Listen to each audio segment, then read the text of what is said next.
This episode specifically is a hope and a prayer that we can look at the Democratic Party rationally with criticism and force them. No, they're not going to change without serious pressure from their voters. They will never change. They have to be forced. And this is part of that first step in that process, is understanding their misdeeds and misgivings in the past.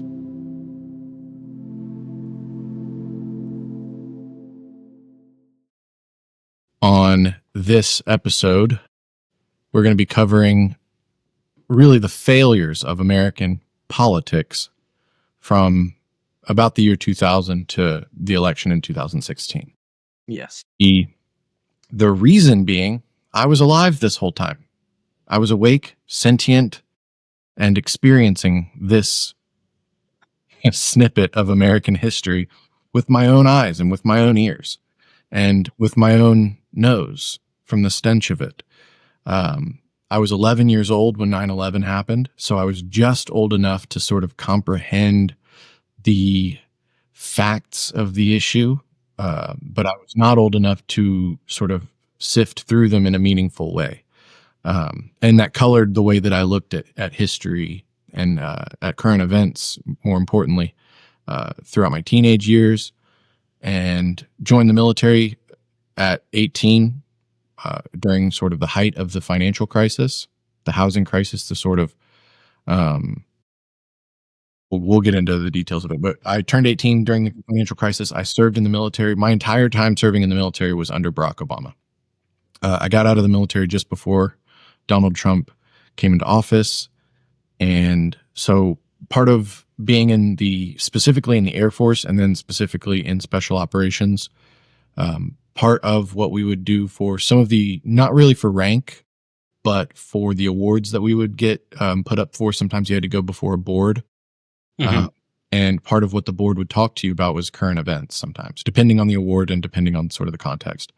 But you were encouraged to stay savvy and to keep your wits about you when it came to current events, especially in my last job, because we could end up anywhere in the world. My unit served in every area of operations that the United States military operates in. I think outside of Antarctica, which is just a few guard units for C-130s. It's like research stations. So my unit didn't go there, but we went everywhere else. And so I was paying close attention during this entire period of time that we're talking about. I'm not a politician and have no political aspirations. I'm not a historian. And I'm not a subject matter expert on most of what we'll talk about, although I am a subject matter expert on a few of the things we'll talk about. In my interpretation of what a subject matter expert would be.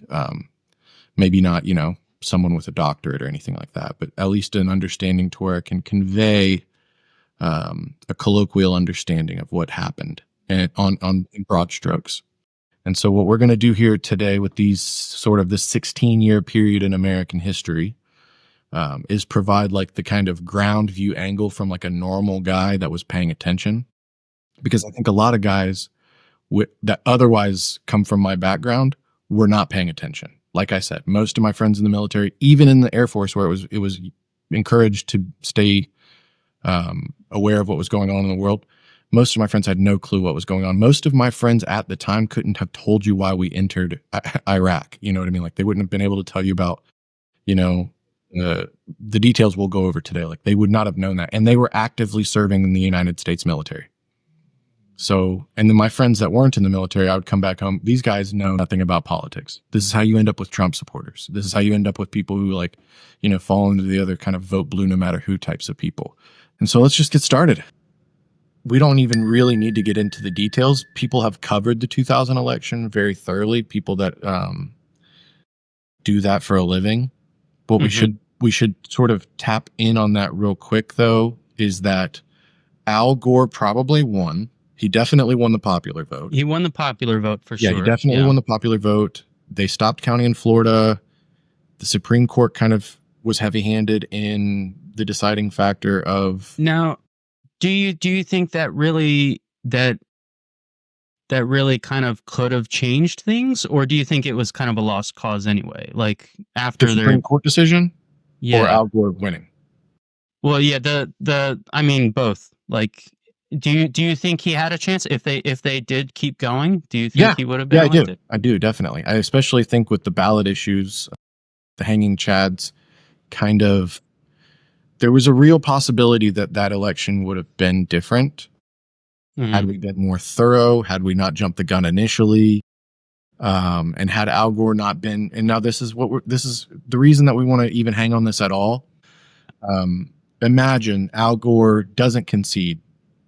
Imagine Al Gore does fight, and imagine Al Gore still loses. Sure, it would have set a precedent for a fighting spirit in the Democratic Party. Unfortunately, we don't have two parties. I wish we had 7 or 8. We have 2. And so the precedent set by one of the two parties, not impeaching Bill Clinton, we should, Bill Clinton lied to the American people about having an affair, a really nefarious type of affair with an employee in the Oval Office when he was supposed to be doing his fucking job. Mhm.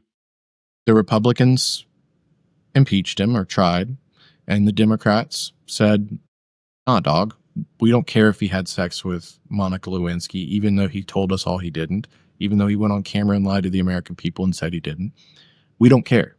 So that's the type of precedent they had already set for themselves beforehand.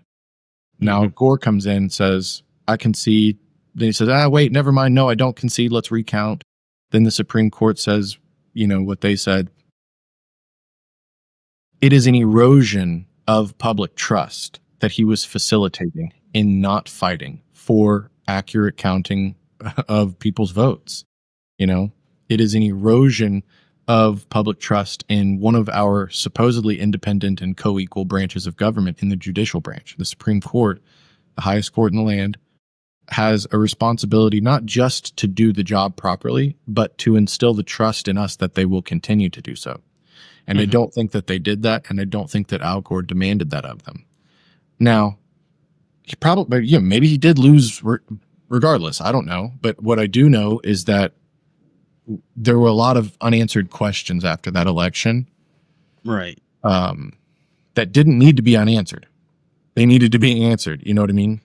And I think that that's, although probably the impeachment of Bill Clinton is when this first slide into cowardice began for the Democrats. That election was a time when, like, public trust was damaged for the Supreme Court. Public trust was damaged for the Republicans. Public trust was damaged for the Democrats, especially after what we had all seen them do with Bill Clinton. I remember, like, watching him say, like, "I did not have sexual relations with that woman." I'd be like, "Oh, okay, well, he said he didn't." What more do you want? And then he did. And it's like, well, as far as I'm concerned, you should be in prison. You're in the most powerful position on planet Earth. You have the trust of, 300 million people in your hands, and you're violating that trust. You're violating an oath you took to the Constitution. You're showing a complete lack of respect for the position. You're denigrating our stance on the world stage. There's just that list goes on. You know what I mean? I won't go through my whole list of qualms with the Clinton family because we'll get there. But that is a truly damaging thing that he did, and I think he should have been put in prison for it. You know what I mean? Like, or at least tried. Impeachment is like the minimum standard you would expect for something like that. The fact that you keep the job is like, that shouldn't even be a question. Now, whether or not you go to prison, sure, let's let a jury of his peers decide if that's, like, an actual crime. But I would assume, just like war crimes don't get tried, there's no accountability for people in positions of power. And even the Nixon thing, Nixon was only accountable to himself, really. Who knows what would have happened if we left it into the hands of the Senate and the Supreme Court? He may have gotten off completely. But he, like, had shame which is like a thing that doesn't exist after the 90s. And which is something we're going into with a lot of these things, is the fact that, like, because there's no accountability and the people involved know that as long as they don't admit wrongdoing, and as long as they just carry on with the sort of mentality that they begin with, that no accountability will find them. Now, if you admit wrongdoing, if you apologize, you're opening yourself up to accountability then. But I think that this slip starts in and with Clinton, but then, Al Gore not fighting harder for the accurate counting and for the sort of accurate tabulation of the American people's votes. I think it started with a more serious decline in our trust of our public system, especially of our elections. Now, 9/11. Yeah. 2001. Yeah, George I'm 11 Bush. years old.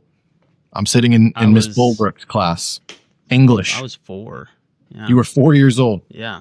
You don't even remember this. No. I watched this shit live at 11 years old at school with 30 other kids and with a teacher that was born and raised in New York. She had a thick New York accent. She was sobbing. We had brought in another TV into the room so she could watch two. She had the TV in the corner and she had the TV on the rollers. And she had two different news agencies on. So we watched live as the second tower fell. In the classroom, she had everybody watching that? Yes. We didn't know. We didn't know the whole towers were going to fall down. We didn't know that the second plane was going to hit. I watched the second plane hit. We watched both towers fall down. We watched people jumping off of the buildings. I was 11. Yeah. This is like the Challenger explosion times 1,000. And this is, and I watched that too. I didn't watch it live, but I saw that happen. I remember that. Yeah. But like, this is why we're covering this stuff, is because like a lot of people don't realize that an entire generation of young people were traumatized. Even if you didn't watch it live, it was all anyone talked about for years. You know what I mean? Every grown adult around every child was shaken to the core. Yes. Very, very, especially early on when it happened. No one knew that it was over that day. Like, most people assumed that it would continue, that was the beginning of a long battle on our homeland, on American soil. Justifiably so, because if you can hijack planes and knock them into the tallest buildings in the world at the time, I think, what else can you do? You know what I mean? And there were other terrorist attacks that took place around the world. Like, there was all sorts of stuff happening over the next 5-10 years. But the main thing that I want to talk about with 9/11 is that, like, a lot of people look at it through the lens of like, it sets off the war. And it did. Sure. We went to Afghanistan. Who knows why we went to Afghanistan? Why didn't we go to Saudi Arabia when most of the people were from Saudi Arabia or whatever? Oil, obviously. But the part I want to talk about, though, briefly, is just the impact it had here. Like, the capacity that it gave the government to facilitate change in foreign policy was obvious, and it's been reviewed a lot. But the capacity that it gave for policy changes here, things like TSA, things like the Patriot Act, the War Powers Act, like the War Powers being expanded, that doesn't go unmentioned, but for the purposes of what we're talking about here, it's huge. We're still living in the ramifications of that day, you and I, right now. And so, like, we could go into the details of, like, the Bush administration, what did they know and when did they know it, who the actual funders, or what did, the Israeli government's involvement in the intelligence gathering after the fact and beforehand.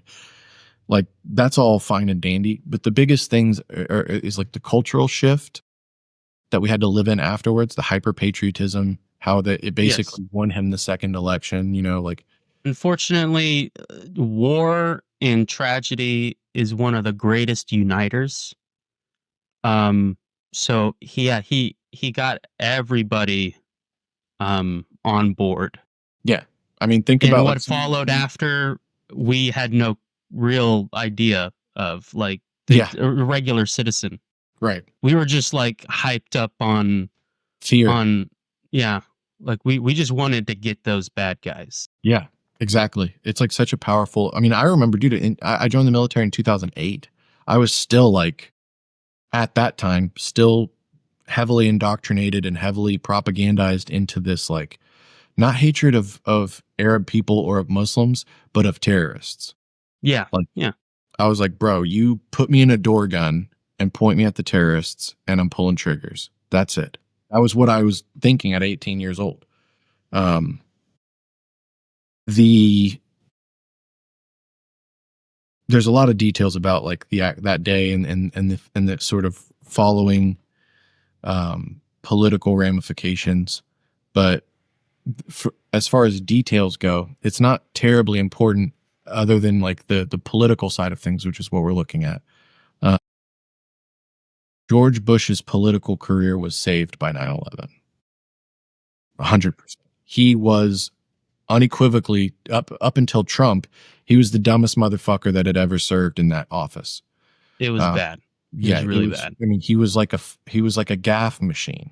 He was inarticulate, uncharismatic.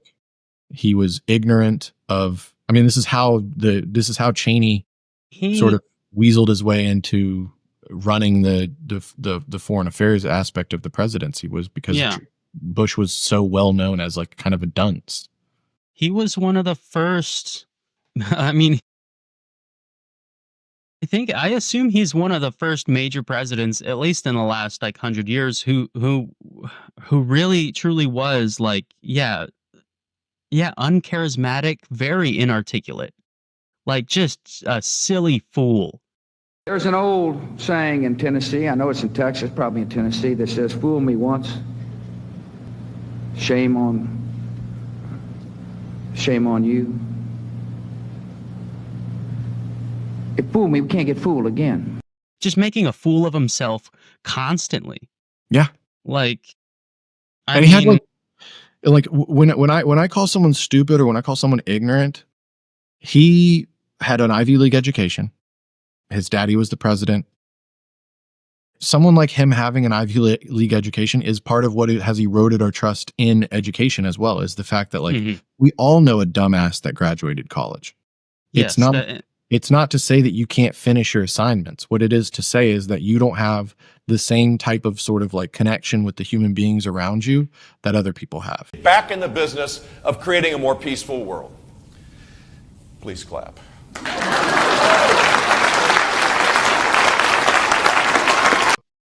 That's what led people like my teacher in high school to whenever we talked about Bush as a president, to say that because of his background, he had to be of some intelligence to be able to get into that level of power.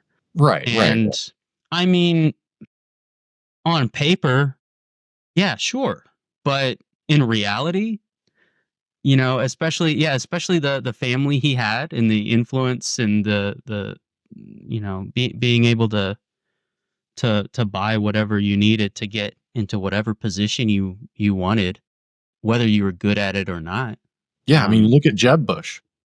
Yeah.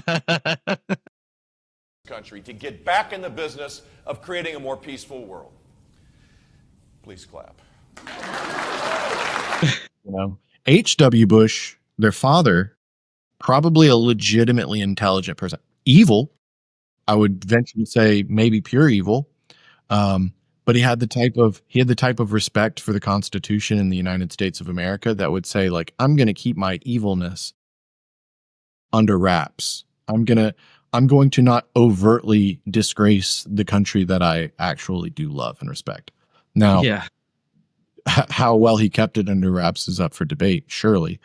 But, there's a big difference between a George H.W. Bush and a George or a Jeb Bush, like on the intellectual spectrum.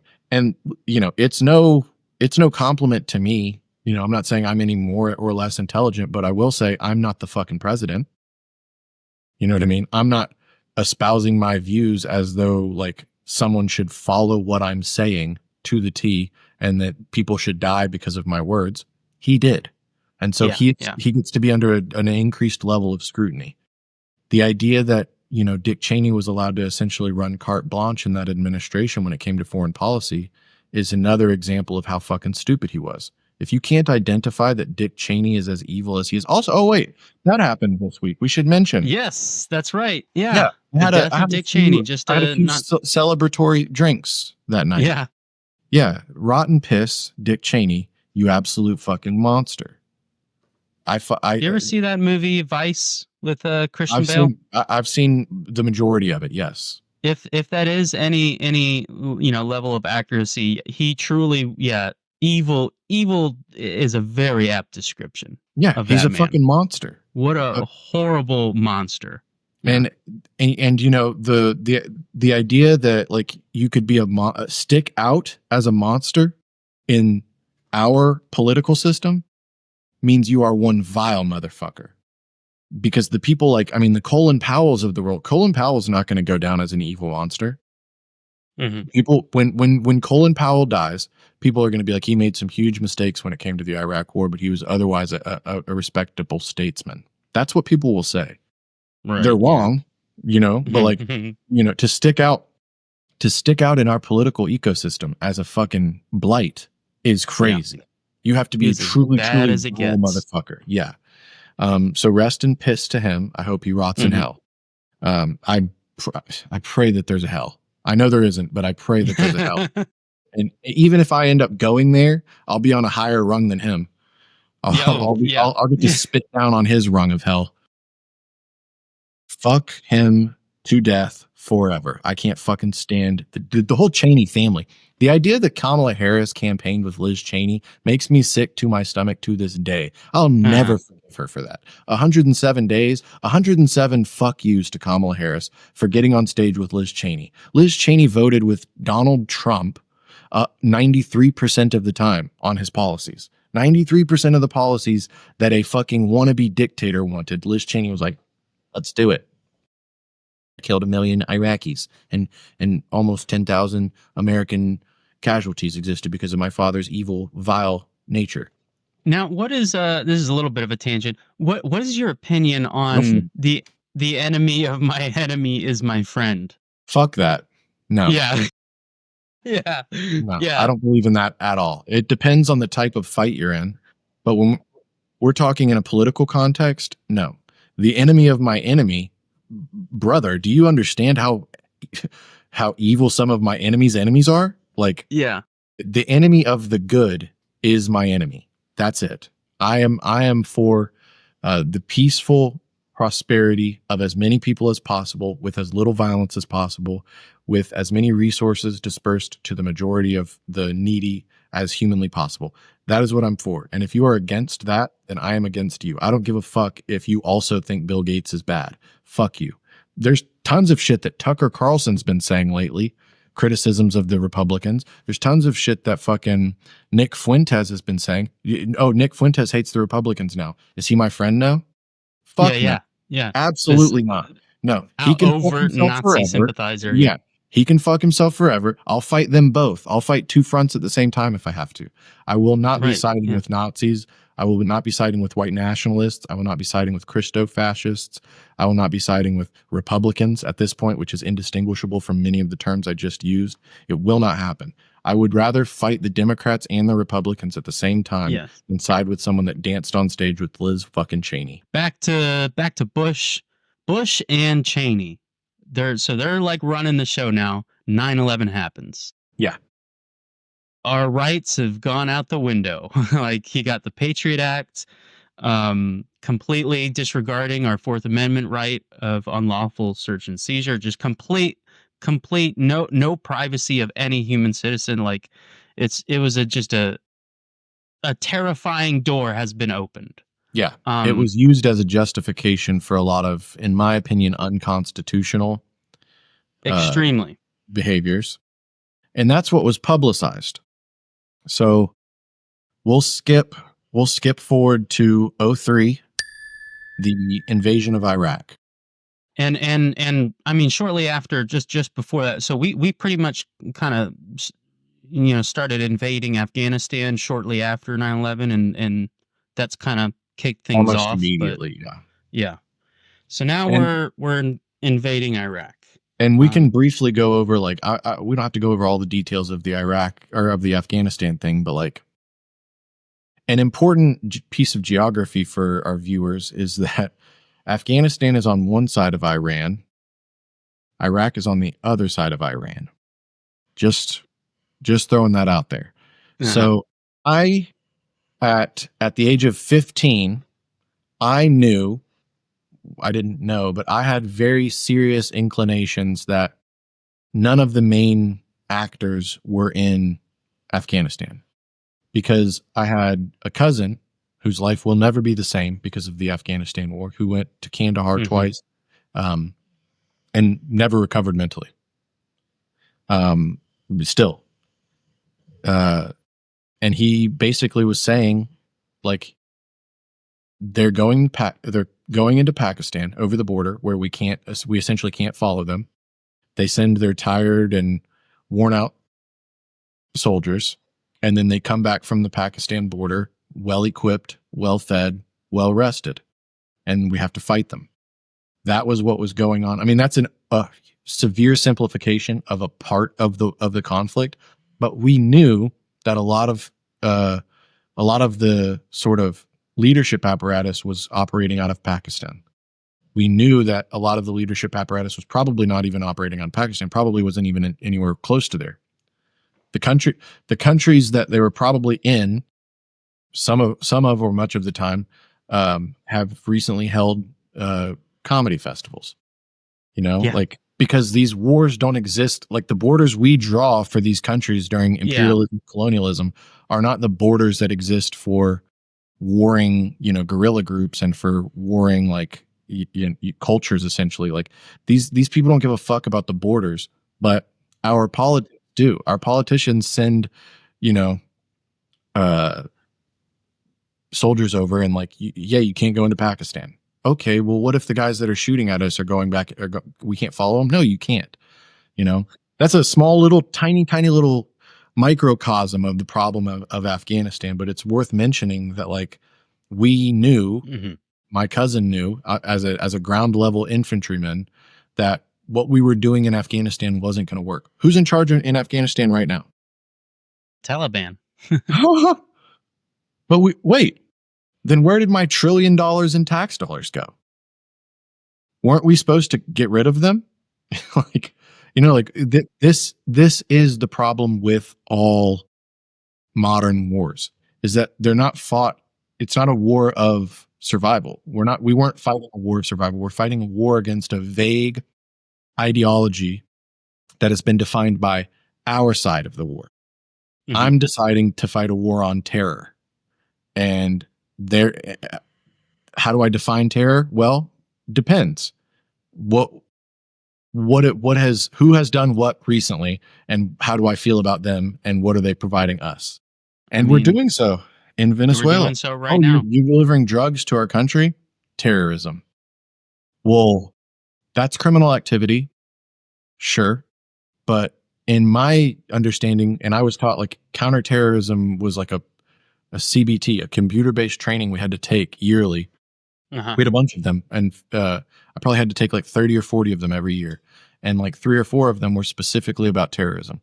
And in the beginning of these, like, slideshows you have to take, it's always like, what is terrorism? Well, terrorism is someone trying to sort of implement their political goals through fear.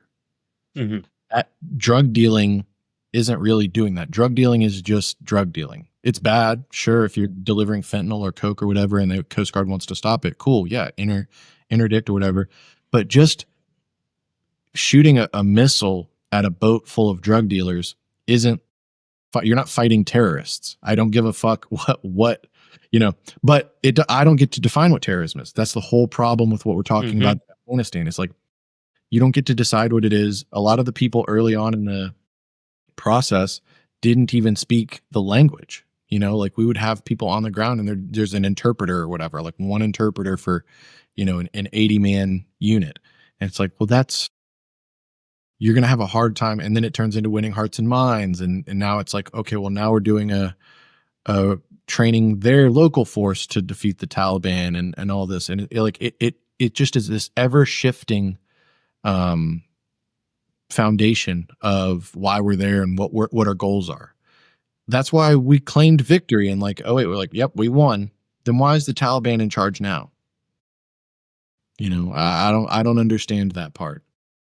I mean, I do understand, that part, but like the fact that it's so fucking stupid is what I understand. Mm-hmm. So the Afghanistan conflict, we could do a whole thing on that. Many people have. It's pretty much bullshit. Sure, go over there. I'm get the guys that did it, the guys that organized it. Cool. I mean, what? So, like, for for anybody who doesn't know, currently the Taliban, is running Afghanistan. Before all this, they were also still running Afghanistan. That just tells you how bad things went this entire time. But what we kind of went in there under the impression that they had ties to Al Qaeda, and that was who was responsible. So that's the social reason to everybody in America as to why we went there. Obviously that wasn't the real reason. Yeah, I think because like otherwise it's like, they did have why are we going there? I mean, yeah. The organizing actors of 9/11, of the terrorist attacks on 9/11, were, now this depends on how high up the rung you want to go, because you could go all the way to like our own government, because who taught Osama bin Laden tradecraft? We did. You know what I mean? Like we trained. There's like articles and stuff from the 80s of like us training these like freedom fighters is what if a terrorist is on our side, he's a freedom fighter. If a terrorist is against us, he's a terrorist. So it's like the reason he was able to avoid us, if you believe the story about like what exactly transpired with him, the reason he was able to avoid us for so long was because he was deeply familiar with how our intelligence agencies operate, because our intelligence agencies trained him, in tradecraft. So, that's why they called him the pacer or whatever they called him, because he was walking under that little concealed section in that house. Like he stayed out of the satellite images. He stayed out of the reconnaissance images for a long time. And that's not the type of thing that your average, I believe he's Saudi, but that's not the type of thing that your average dude that grew up in the 70s in the Middle East is going to know about unless he's formally trained. So, but we did know that, the connections were there in Afghanistan for sure, but the connections were also all over the place elsewhere. Kuwait is right in the middle of all of this. And then, you have Iraq, like Syria, Saudi Arabia, south of that, which we didn't even fucking really do shit about that yet, despite the we did the opposite of doing shit about it. They've been rewarded. Yeah, and Afghanistan is all the way east. The manner of creating the connective tissue between these organizations was often bullshit. Yeah. So it's like how much of the actual story that made it to the public can we trust is true? Right. If things like the Iraq justification were total bullshit. So something that high level that reached like fictionalized intel. Yeah, just exactly. Complete fabrication. Exactly. Yes. Exactly. Yeah. And like much of it probably, or some, if it's a small percentage, it's still a shitload of, it's like, why do you think these guys in Guantanamo Bay don't get trials? Mm-hmm. Because a trial means that you're going to have to show the evidence you had at the time supporting your detention of this person. And at the time they could say, well, we don't want to show the evidence because it could jeopardize our sources. Right. You can't do that now. it's been so long, like, you know, and honestly, they couldn't have done it at the time because oftentimes the justification would have been probably sparse, non-existent, or total, sometimes fabrications. But like now it's been so long that like there's no sources to jeopardize. You know what I mean? Like that argument doesn't hold up any longer, but they're still in detention. I would like trials for these motherfuckers. If a dude is guilty of like the things that would get you into Guantanamo Bay legitimately, then put him on trial. We actually have the right to know and hold them accountable with whatever the ramifications are for a guilty verdict. Or I want innocent people that were detained against the sort of against justice, against common sense justice, to be released and apologies made to them. Sorry for detaining you for something that was benign or some piece of false information that was presented to us by one of your enemies or whatever. Like that stuff is important. It's important as a country that we still, at least, although I don't think it will happen, like there should be an urge for us to be the moral high ground on the world stage. And if we don't even have the desire to be the moral high ground, if we don't even have the desire to like have justice prevail, then what are we even doing? You know what I mean? Like, well, why are we a nation at all other than to represent the interests of corporations? Right. And on the topic of, fictionalized, intelligence, we invade Iraq under the impression the American people were told that they had weapons of mass destruction. Were there any? No. Not at all. Unequivocally. Completely, absolutely no. Well, the American people weren't just told that they had weapons of mass destruction. That was a big part of it, but a part that kind of gets, I'm going to give like kind of the devil's advocate side of things is that like, okay. Another aspect of why we went there was because like Saddam Hussein was a dictator, right? Yeah. He was a bad dude. Truly a bad guy. He was like a Gaddafi style guy where like you look at the types of things this dude is willing to do to his fellow man and you're looking essentially at a monster. And to kind of also go back further in the past to connect to now. So this whole invasion of Iraq and Saddam Hussein in particular, wasn't this kind of a fight that Bush's father kind of was heading? You had a lot of people have framed it like that because there was like he was like finishing what his father was intending, kind of thing, to take down Saddam. I think there was like a little bit of that. I don't know how much of that was overt, but yeah, I think that there's definitely, if you kind of look at the whole 30-year period with like a zoomed out view, I think that's probably like it was viewed by that administration as unfinished business. Sure. From Desert Storm to the invasion of Iraq. Yeah. And don't get me wrong, like you're never going to see me like fucking pouring one out for dictators. I love watching. Gaddafi was probably killed for the interests of American corporations and for the American petrodollar. But did Gaddafi deserve how he got it? Probably. Yeah. But now listen, I want justice for Bill Clinton and Dick Cheney. I think Dick Cheney should have, had a similar outcome. I think George Bush deserves to die in a jail cell.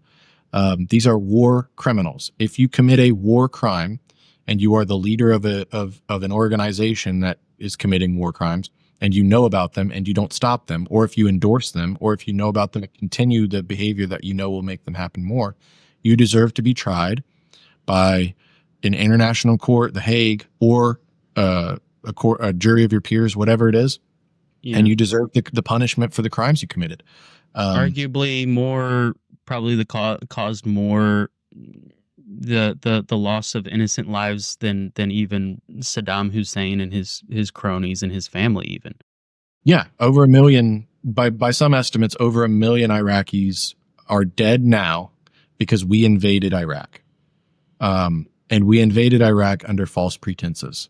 So, the moment that you've got a guy doing that, he doesn't get to claim. This is what I was saying about, like, you got that fucking fancy Ivy League degree. You don't get to be like, oh, well, I didn't know I didn't have any. Too fucking bad. You should have vetted the information better, bro. You're in the most powerful seat on planet Earth, and you didn't vet the information properly. You believed one liar, curveball. You know what I mean? Like, it's nonsense. And we as a nation should not stand for the type of malfeasance we've seen from the government in the last 25 years. And buddy, we're just getting started. We're only at 2003. It gets worse. It gets so much worse. Yeah.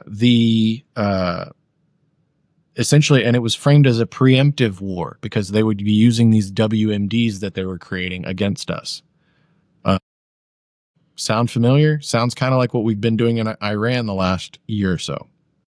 These preemptive strikes on nuclear facilities with very little or no evidence being presented to the American people. We're supposed to just trust that they have the evidence. We're supposed to just trust that what they're telling us is true. It just isn't good enough anymore. If you're going to drop bombs on a foreign nation, especially one with the capacity to do damage to civilians and the willingness to do damage to civilians, like Iran, then you have to justify those strikes. It goes the same for Venezuela. If you're going to be bombing these fucking boats under the guise that they're terrorists, then you have to show evidence to the American people. Like, you work for us. You work for the American public. And if what you're doing goes in opposition to our laws or to international law, and you're acting on our behalf, then we all have a responsibility. This is why my big problem with what happened in Gaza.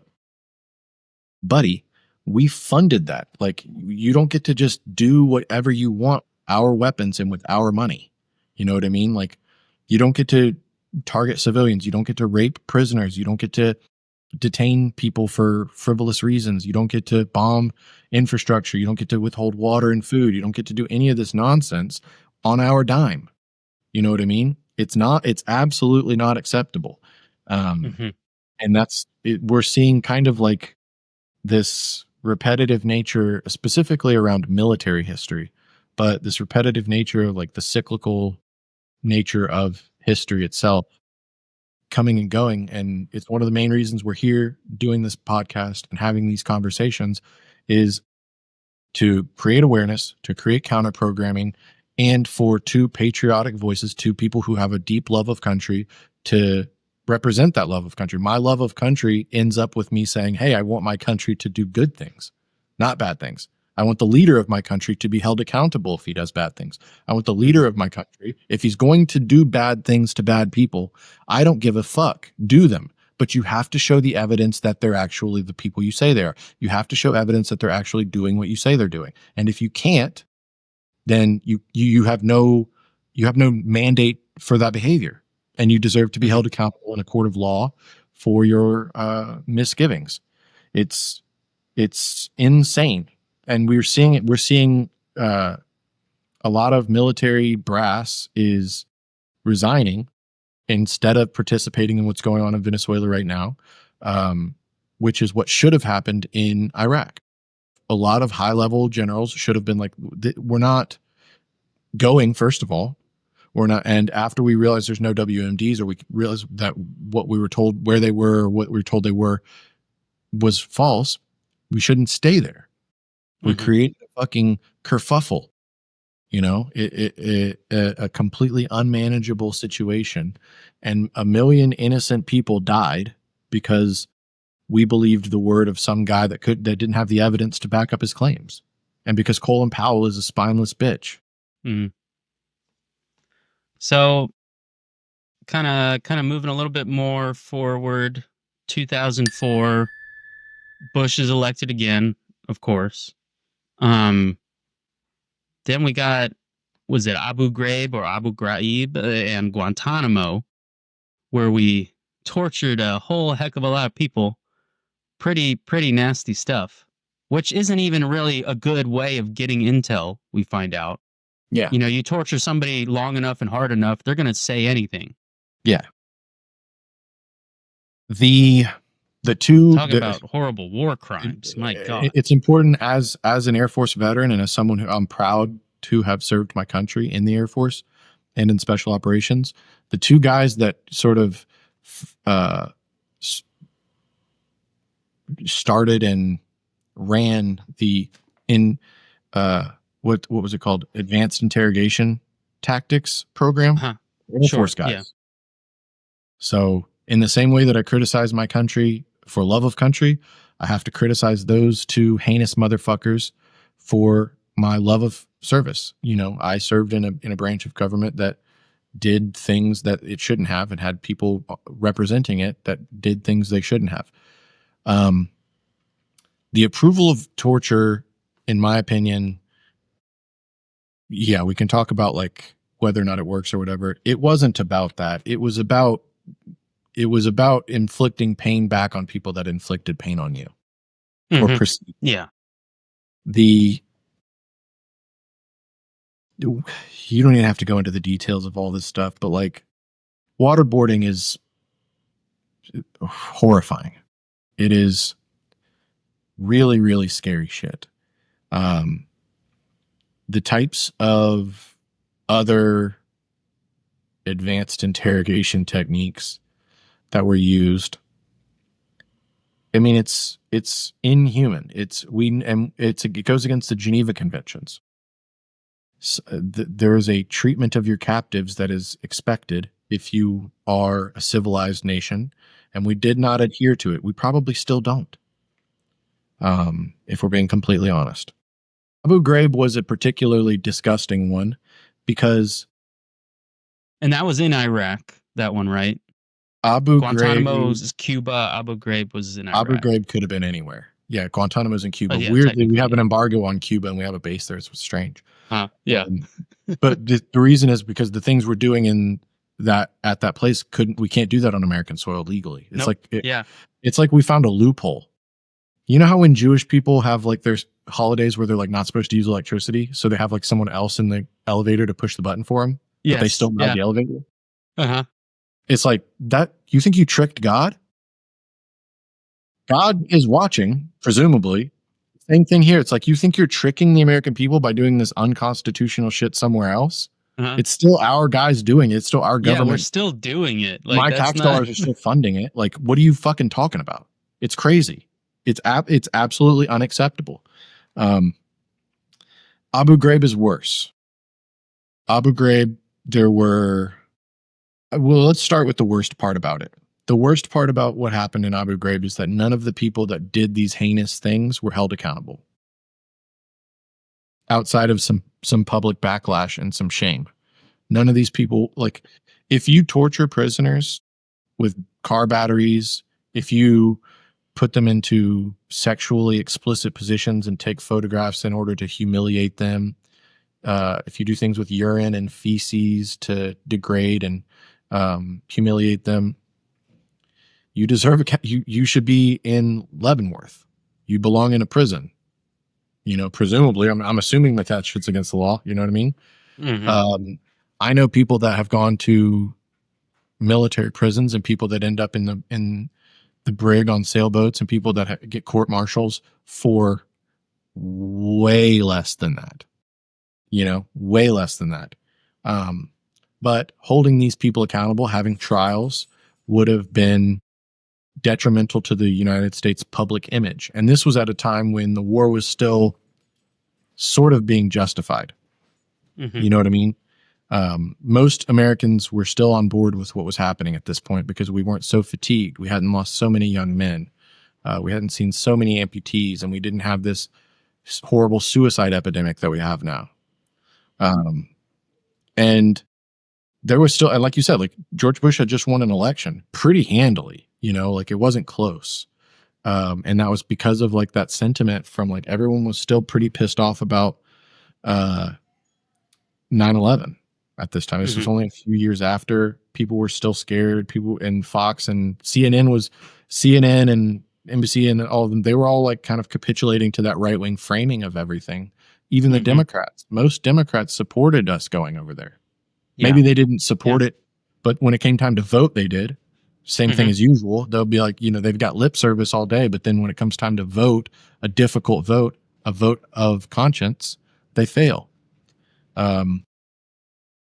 And this is pretty good representation of that, is that none of these people and there was like the fact that there was like a sexual aspect to a lot of the torture that took place in Abu Ghraib makes it especially heinous. It's kind of like what's going on in Israel right now with them torturing prisoners and having guys have to be hospitalized for like torn rectums and shit because they're raping them with broomsticks and other blunt Mhm. objects so hard that they hospitalize Yeah. them.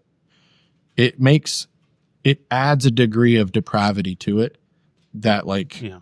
can't be ignored. That's the people that did the actions. They weren't even held accountable. So you're never going to get the guy in charge of the facility to held accountable. You're never going to get the brass held accountable if you can't even hold the perpetrators accountable. I was also going to mention that I saw that a prisoner they even had in Abu Ghraib was they murdered a man was murdered in their custody, and the autopsy declared his death a homicide, but nobody was charged in connection with it. During a interrogation by CIA and military police, one prisoner, Manadel al-Jamadi, died in 2003. So they just straight up killed a man, and nobody's being held responsible. Imagine if he was innocent. We'll never know. We'll never know. And like you said, you can't torture the truth out of someone. Mm-hmm. You just can't. I mean, well, I won't say that. You can, to a certain extent, maybe, but You can't guarantee it. You can break everyone. You can break everyone. No man is unbreakable when it comes to torture.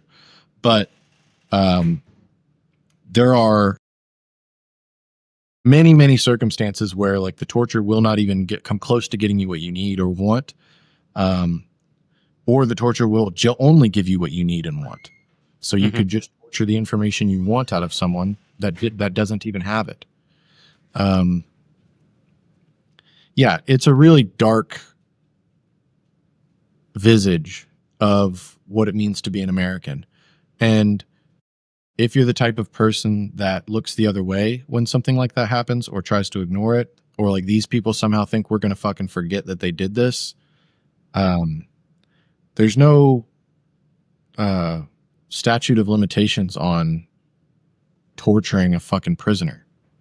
Like, there's still time to hold these people accountable. If they're alive and we have courts, I'm an advocate for them being held accountable for their misgivings and for their crimes. Is there anything else you wanted to kind of cover in terms of the war overseas? Just that, not. Well, let's see.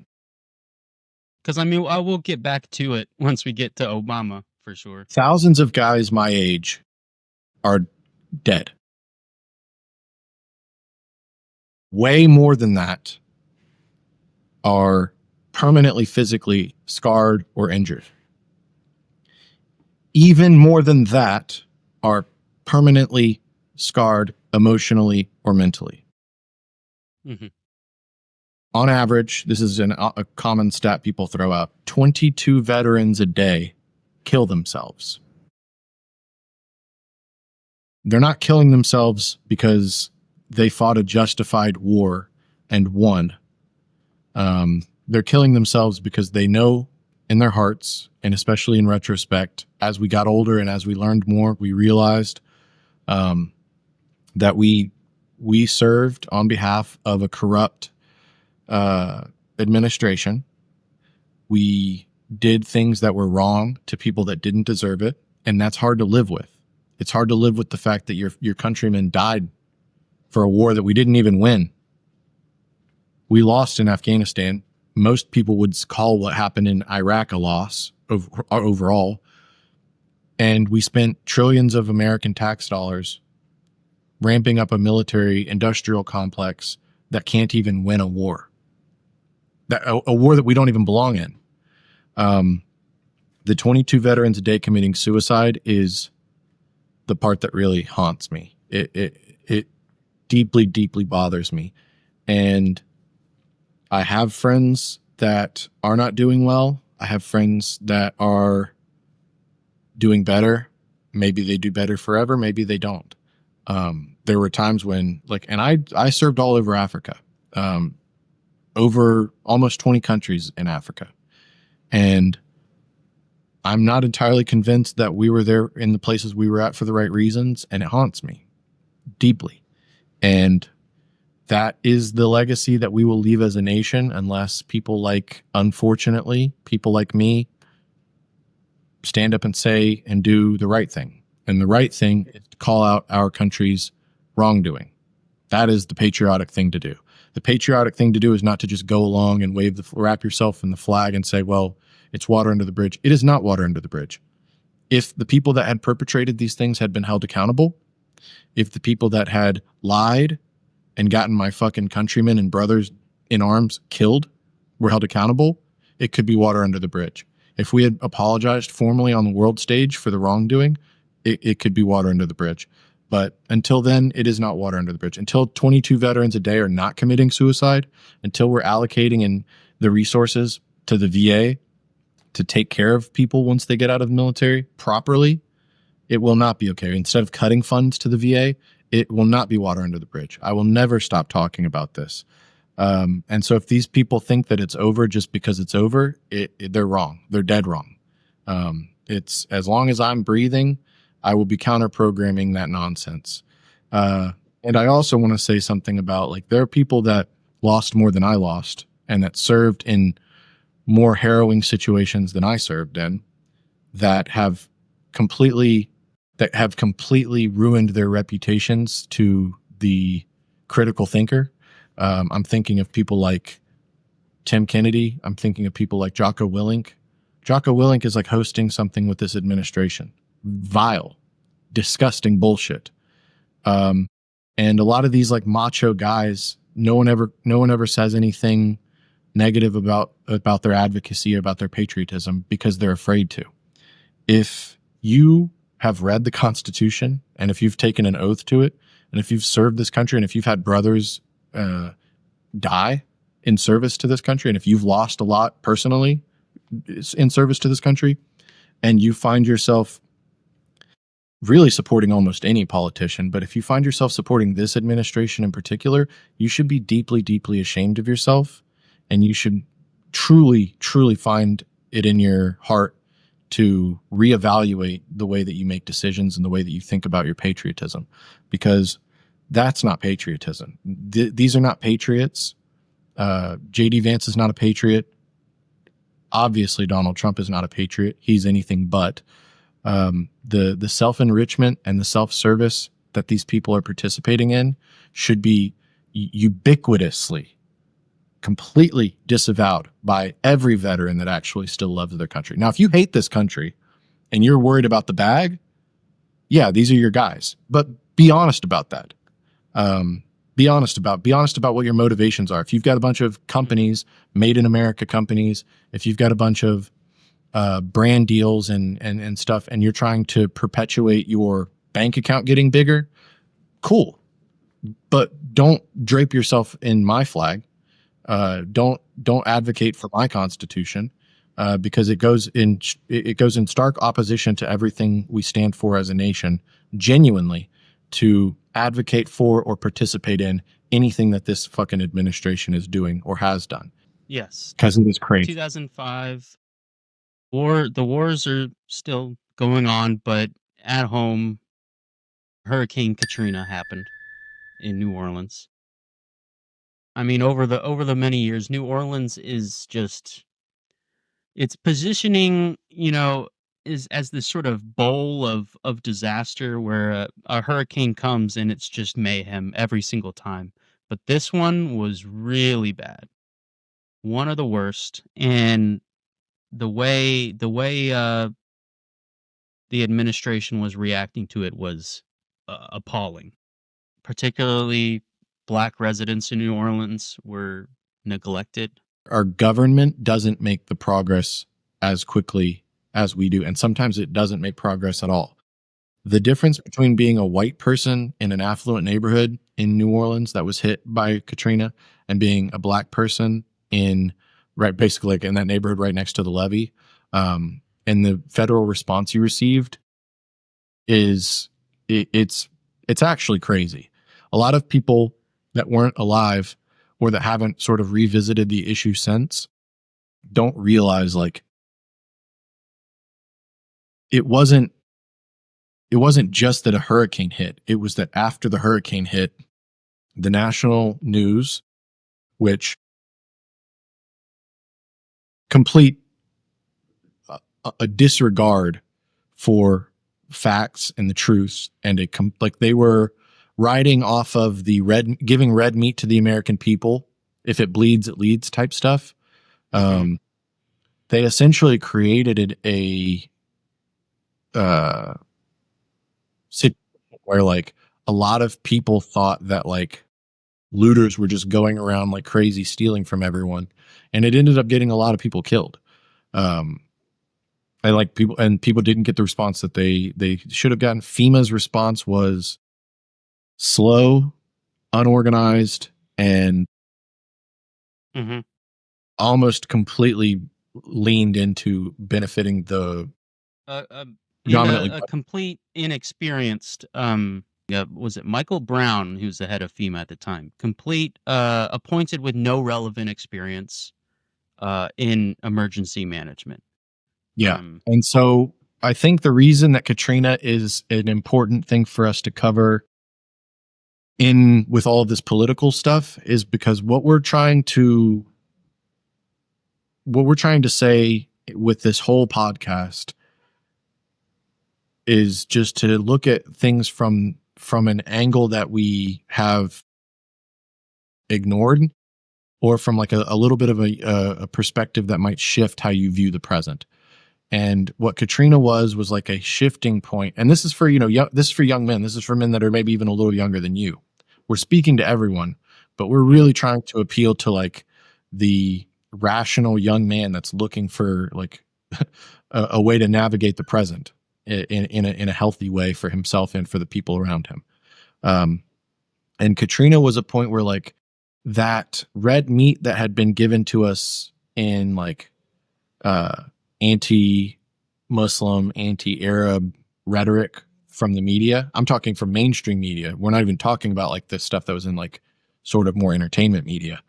We were still feasting on that. And they took that same fervor, that same like energy, and they covered Katrina like that. The media did. And it started a rift between people because there were people that went, okay, well, I like it when you are, Islamophobic. I love that actually, but I don't want you to be like that towards my own country. I don't want issues covered like that. I don't want responses from the federal government like that. And then there were other people that were like, yeah, hell yeah. I fucking hate minorities in general. And I'm glad that you're highlighting all of this heinous shit that they do in times of emergency. And I'm glad that the federal government isn't responding to them like they're responding to people like me.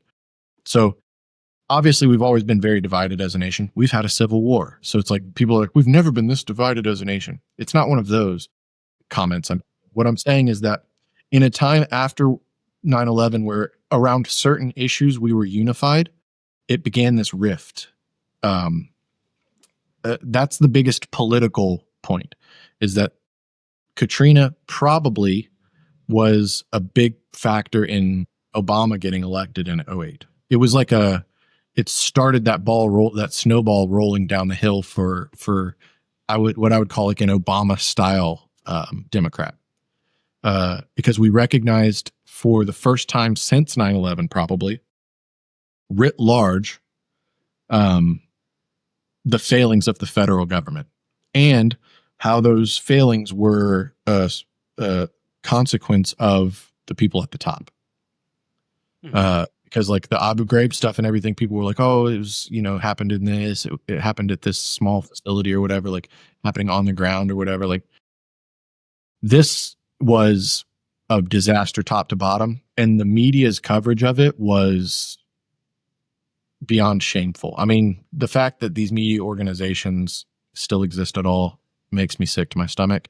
But this is one of the issues that they covered with really reckless abandon, total reckless abandon. They were leaning into whatever got clicks now, but just views at the time. Whatever got people tuning in is how they covered things. And it showed in the Katrina response. And a lot of people died that didn't have to die. And a lot of people had much harder lives after the fact. I mean, at my school, I'm in Jacksonville, Florida. We had dozens of kids from New Orleans come to our school after the fact. And many people never moved back to New Orleans. Like they just left. And that's not even the worst part of it. I mean, it gets really, really bad. There's a documentary on Netflix, I believe. Maybe it's on streaming service. My wife watched it recently, and I was kind of like peeking in and stuff. And there was, I mean, it's really fucking gross, man. It's really fucking gross. Like how the federal government responded to that. So Secretary of Homeland Security, Michael Chertoff, he waited 36 hours after the storm hit to declare Katrina an incident of national significance. While many people were dying and in desperation for survival or just being saved, they were just sitting on their ass, not even declaring this a national crisis. Yeah. And like living in Florida and living through hurricane after hurricane my whole life, that's psychotic. Kind of going to the racial side of all this. You got, pre-existing structural inequality, these systemic issues, a large portion of this being a sort of a poverty population, and the infrastructure was just a disaster waiting to happen, which helped cause like all of these deaths. 75% are African American. And kind of one thing me and my wife have talked about, and plenty of other people as well. When you're talking about how it's covered, it's looting when it's minorities, but it's surviving when it's white people. That's how it was portrayed. It's disgusting how you see minorities and black families trying to get bare essentials for bread, milk, water, drinkable water, and being shot at by vigilantes. Vigilantes, like complete disarray. No law enforcement or any kind of protection against these lunatics who would go out and seek their own personal justice against people who are just trying to survive. Exactly. It was off of the media narrative. This is the problem. I'm not even going to go further. This is a problem with our fucking media, is that like people act based on their information, and the media just never gets held accountable for their wrongdoing. It's vile shit. Hope you enjoyed that conversation. This will be part 1 of a 2-part episode. These episodes seem to be a whole lot longer in the editing process than I anticipated, so I'm going to cut them in half. And some other episodes, maybe fun episodes, will be a lot shorter. For these episodes, they seem to be a lot more important, so I want everybody to have as much as they can out of it. Please share it with as many people as you can. It will help a whole lot. If you want to help even more, we have a Patreon. Feel free to join that.